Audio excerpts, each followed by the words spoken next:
అయ్యప్ప స్వామిలో ఇరుముళ్ళు వేయండి. పోలవరం శ్రీనివాసరావు స్వామి కట్టారు. స్వాములందరూ భిక్ష చేస్తున్నారు. మరి మాత్రం స్వాములందరూ కూడా బాగా గట్టిగా పెడుతున్నారు. చూడండి.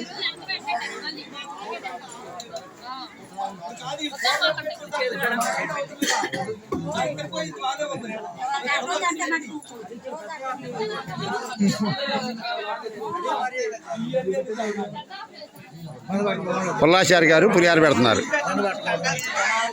స్వామి ఇబ్బంది పెట్టద్దు అన్న స్వామి, వాళ్ళకి కొంచెం లైట్గానే ఉండాలి, మరి ఇబ్బంది పెట్టవద్దు.